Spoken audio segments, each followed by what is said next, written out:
Much time has passed since Seath's first death at the end of the Age of Fire in Dark Souls 1. By the time we come to Trilogy, a land lost to time, after countless cycles of relinking the fire have taken place. Dark Souls 2 is a game of many themes, one of them being the recycling of souls, and the souls of the powerful persisting through the ages. We get hints very early on that Seath's death in the age of Dark Souls 1 was not the last we've seen of the Paledrake. Once we arrive in Majula, from Things Betwixt, we speak to a sentient creature that takes the form of a cat, which is known as Sweet Shalquor. She states, "Oh, it's like that awful traitor long ago. He coveted what he did not have, and it drove him mad. What a curious conundrum." The writhing ruin keeps searching as we speak.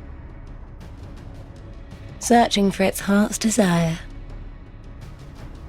This couldn't be more obviously referring to Seath, the traitor of the dragons from long ago, coveting what he did not have, the scales of immortality. Her words, "what he did not have," mirror those of the Dark Moon Knights from Dark Souls 1, the quote that we looked at in the previous video. And therefore it's quite easy to conclude, even at this stage, that he is still alive in some form and searching for an immortal body. The cat refers to this being as the writhing ruin. This is not the last time we will hear of Seath being referred to in this manner, and it refers to his wretched, legless original form. Seath has survived. His essence, his soul, his mind are still being exerted upon the land. The denizens of a region known as Brightstone Cove are the latest victims of Seath's madness and persisting obsession. For even after his death, Seath will spread madness, misery, and death as he pursues his immortality for eternity. Before we even reach Brightstone Cove, we already begin to find telltale signs of Seath's presence, by way of more of his creations like we saw in Dark Souls 1. Man-Scorpion Tark and Scorpioness Naishka, who inhabit the Shaded Ruins. Tark was once a man, and he still seems to be in control of his faculties, and can communicate in a human tongue. He heavily implies of his creator being Seath, for he says, "We once had a master. He created us long, long ago. But he was born with a fatal flaw. He resented those who had what he lacked and became fully mired in hatred. Eventually, he drove himself mad. It was at the peak of this madness that he conjured up we strange creatures." Again, while Seath is becoming more and more lost to time here, we can still see that his character traits are being remembered. His hatred for those who had what he did not have. His hatred for the immortal brethren, the ancient dragons, who had the scales of immortality that he always wanted. Najka's soul tells us that she was created by the misdeeds of an ancient being, the ancient Seath, who has no qualms whatsoever in using unethical experimentation. These two clearly have Seath written all over them, especially Najka, who can use the sorceries birthed by their grandfather of sorcery. Tark isn't overly precise in when he was created by Seath, only that it was long ago, meaning that it could very well be that he was created in the time of Dark Souls 1. That being said, I believe he was created more recently, as he is in the form of a scorpion, which falls under the same animal class of spiders, Arachnida, making them distant cousins of spiders. Seath has recently developed an interest in spiders, and therefore Tark and his better half may be a more recent creation in an attempt to understand arachnids and their potential in attaining his goal.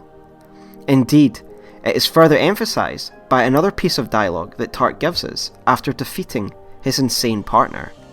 Long ago, there was a being with powers similar to ours.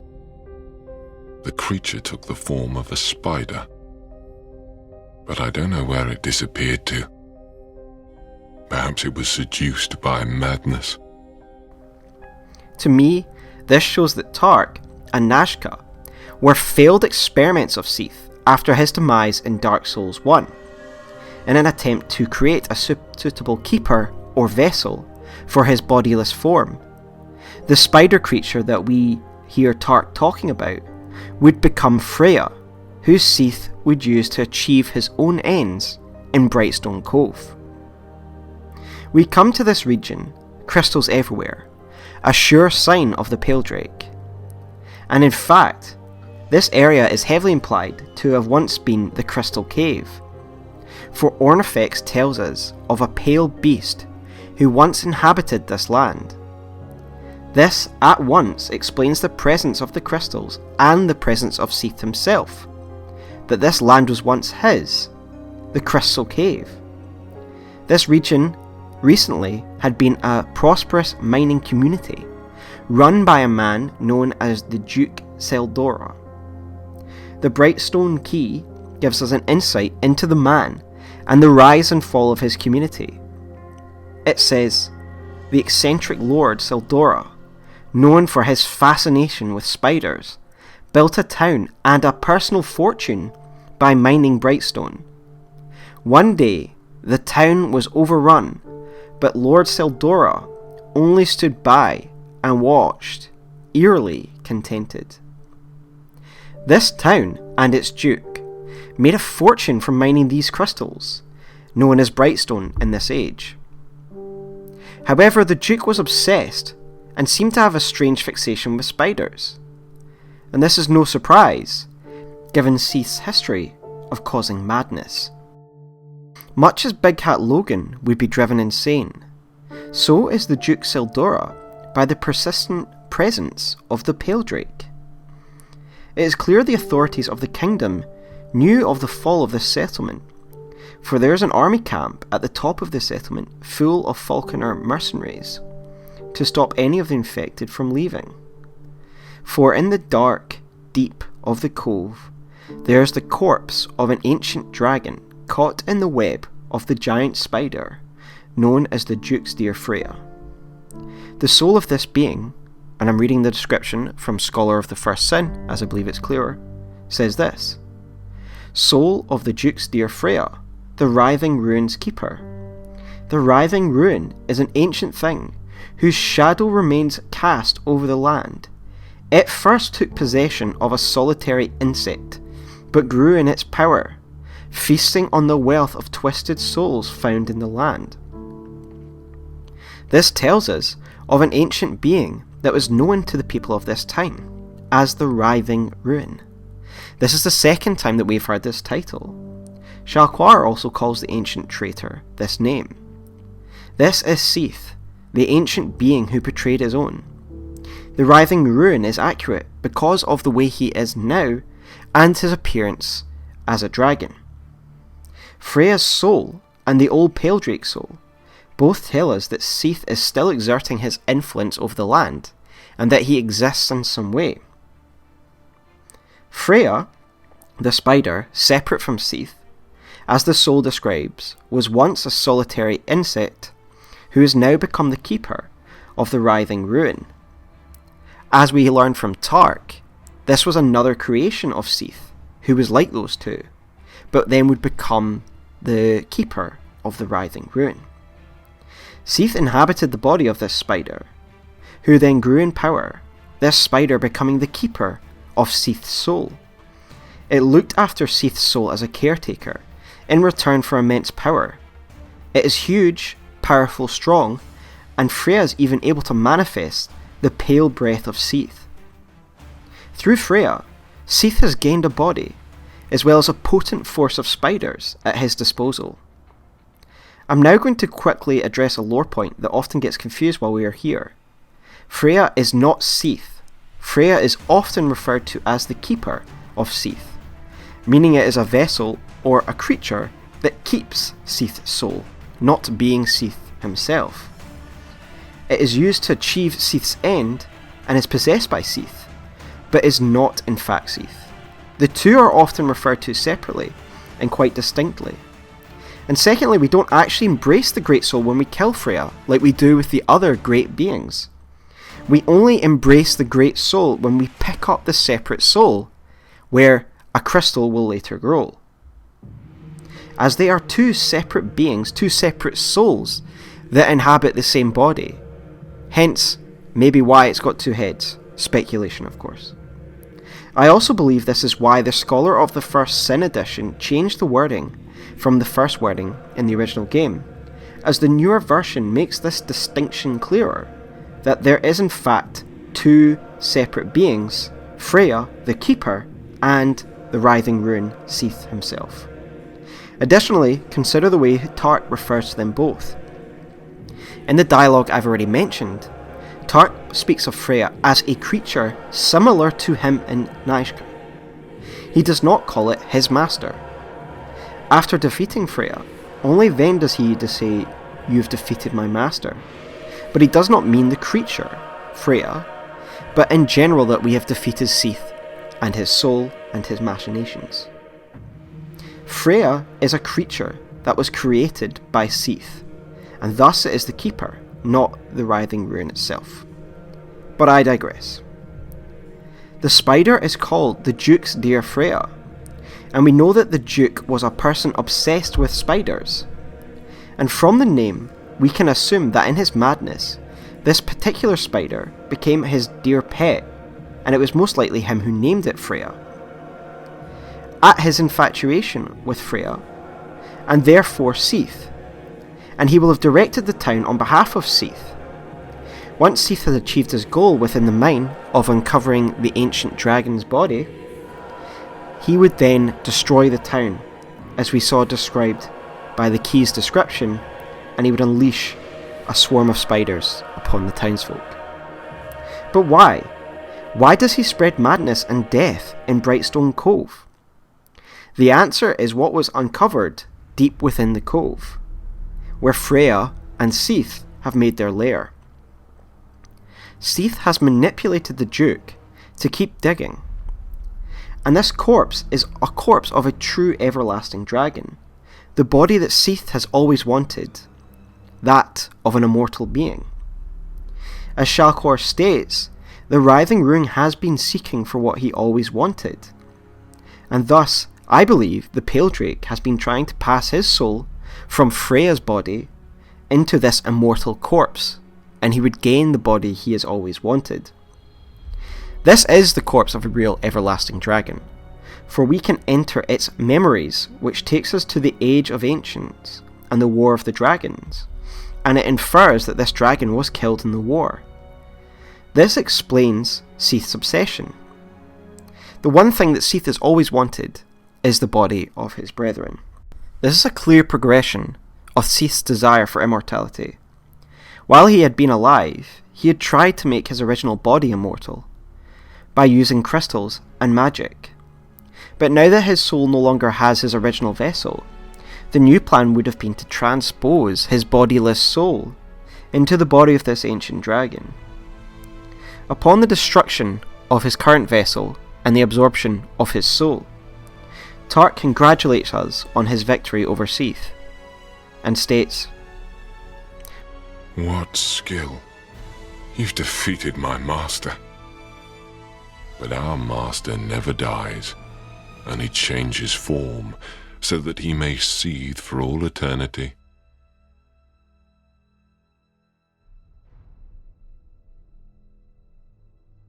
So Tark warns us that though the iteration of Seath has fallen, his drive for immortality will mean he never truly dies.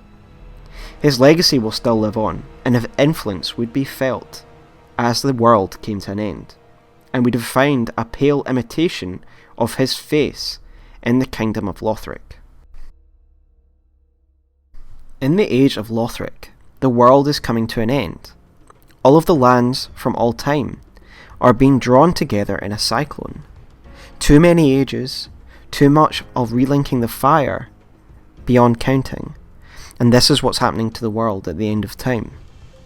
Even in what could be the final age and the final kingdom, the presence of the Paledrake is very much felt, and it has coiled itself around the ruling class of Lothric. Logan was one of the first adherents of Seath's work, as well as a pioneer in this field. The Loganite school of Seath magics live on through two scholars known as the Crystal Sage Twins, who even take on a similar appearance in deference to Old Big Hat. The Sage's Big Hat item description reaffirms that these gurus were seen as the successors of Logan. These twins were teachers and mentors, but what did they teach, and what were they gurus and scholars of? They are the preachers of the learnings of Seath, the Paledrake. For the Crystal Scroll, found on the body of one of the Crystal Sage twins, says this: "These sorceries are the work of the Paledrake Seath the Scaleless, who Logan is said to have met, a branch of sorcery that has been carried on by the Crystal Sages." These two twins have obviously studied the works of Seath through the accounts of Logan himself, not only venerating the Paledrake, but also Logan himself as a student of Seath. In DS1, we see the reality of the interaction between Logan and Seath, that Logan is in fact captured by the men of Seath, and in fact just learns from his archives. But in DS3, we can see that there's a legend, and this legend implies that Logan directly learned from Seath himself, as if we see Seath as a beneficent teacher, and Logan his eager pupil.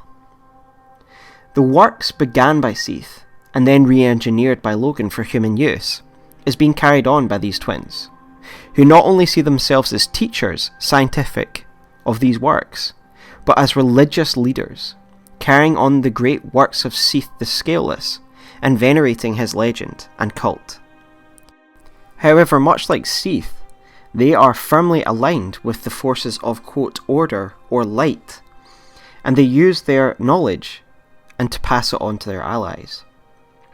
The Crystal Hail spell tells us that one of the Crystal Sages went on to ally themselves with Farron's Undead Legion, and it appears that Seath's work are used to assist in the war against the Abyss. The Sage Ring shows us that this twin would even arm the sorcerers of the Legion with equipment.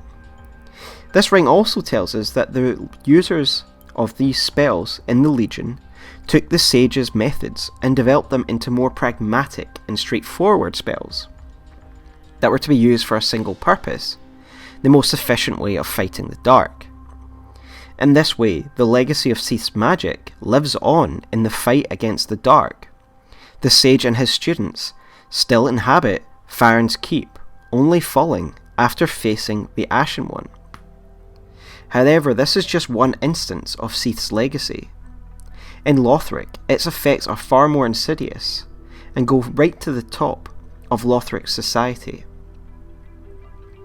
One of the ruling pillars of Lothric is known as the Scholar, who have made their home in the Grand Archives of Lothric. These archives very much harken back to Seath's own archives of old, and much like his archives, the library is full of dangerous knowledge. The Scholar's robes tell us that the knowledge here is dangerous, and the wax coating for their heads is meant to act as a tether to the real world, so that they wouldn't go mad when studying the source of this powerful intellectual readings. One source of dangerous knowledge has no doubt come from the works of Seath, as we can see by Logan that these works can cause one to go mad. And we know that the Crystal Sage twins, the successors of Logan, served as spiritual guides to the scholars of the Grand Archives. The Hat calls these twins gurus. The soul of the Crystal Sage tells us that they were spiritual leaders, and the Crystal Hail tells us that they were often referred to as preachers. All of these titles suggest a level of spirituality and cultism that comes with their teachings, and it is this aspect of their teachings that would lead to the development of the Paledrake cult, developing within the kingdom. Much like Seath before them, the scholars would experiment with the power of crystals. The crystal chime states that this is a relic of Gertrude, the heavenly daughter, and that it was defiled by the scholars with crystals. The scholars began to push the boundaries of learning under the direction of the Crystal Sage. However, much like what happened with Logan, these works and studies and admiration for the Paledrake would evolve into something a little bit more sinister, and ultimately would compromise this pillar of rule.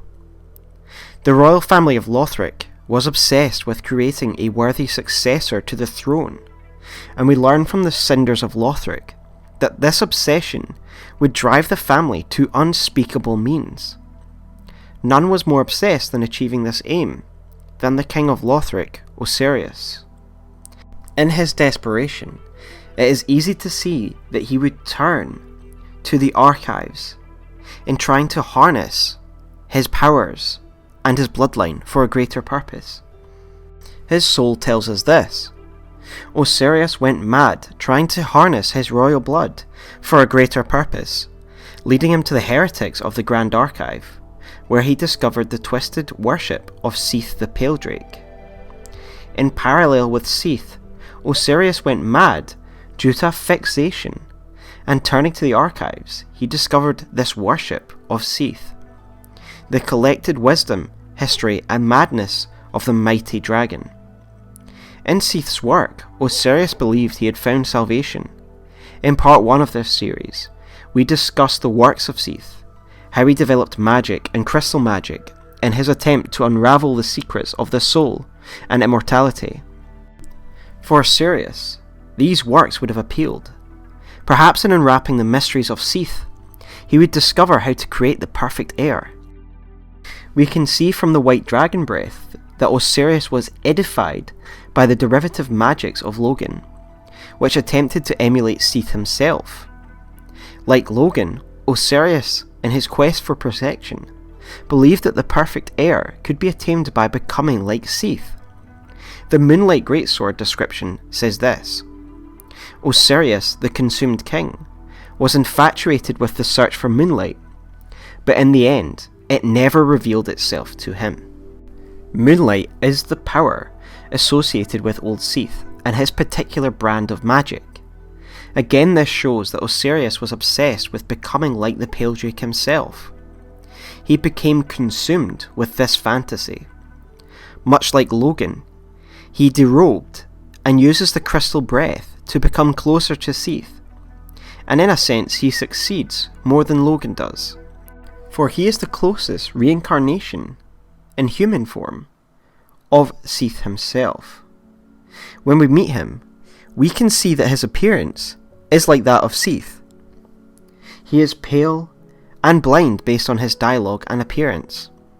Given his powers, and that his soul actually creates the weapon that is associated with Seath, it shows that some of Seath must live on in him. But how is this possible? I believe the answer must come from what we know of dragon covenants in Dark Souls, and the ability to mimic and chase the power of the dragons. Behind Ocerios' boss fight is a small dragon shrine, or temple, suggesting to me that Ocerios followed the quote-unquote path of the dragon to achieve his form, but his target being of Seath specifically. You can learn the path of the dragon meditation here, that will take you to Archdragon Peak. I suggest that Ocerios meditated, worshipped here, and possibly even visited Archdragon Peak, and attempted to commune with the ancient dragons and Seath himself. In time, through dedication, he was able to achieve the effect that we can with the Dragon Stone, except he reached out specifically to the form of Seath, and thus has become his successor. After all, they are kindred spirits, and that they are both fixated on achieving a goal. Ultimately, Ocerios became obsessed with the Paledrake, much like Logan did, but for a different goal. While Logan, becoming as knowledgeable as possible, was in of itself a goal, Ocerios wanted to use the power of the dragons, and the knowledge of the albino dragon, to spawn a perfect hybrid child, the perfect heir that he has always wanted, Ocelot. We know Ocelot was born because the Divine Blessing item attests to his birth as a precursor to the Queen's departure. And who can really blame her? Her husband has become a hideous, malformed being, and who can imagine what actually had to happen for the birth of the hybrid Ocelot to be born? The legacy of Seath at this end of time shows that in a way he truly achieved the immortality, but not in the way that he wanted. For his hand can be felt as much as some of the old gods, more than, say, Gravelord Nito, for example. His madness touched this kingdom right at the end of time, infected the intellectuals of the age, and in some cases, his magic was actually used for the fight of good against the dark. His sorcery and knowledge was still seen as the highest level of intellect in this age, the highest study one could master. Yet the madness and obsession that warped his mind was still felt here. Much as it destroyed Brightstone Cove, it would destroy the King of Lothric, leading him to madness, while Seath lived on in this hybrid form. But some questions remain, do they not? What of Yorshka and Ocelot? Are they too part of Seath's legacy? This video series has become quite the endeavour, and to answer a few final questions, and to conclude, I will be doing an epilogue video to answer some of these burning questions. But for now, I believe I have covered the history of Seath the Paledrake. Thanks for watching, guys, and for the support along the way. It's been amazing. I hope you give this video a like if you agreed with the content in it. Please subscribe, for there's more videos coming. Thank you.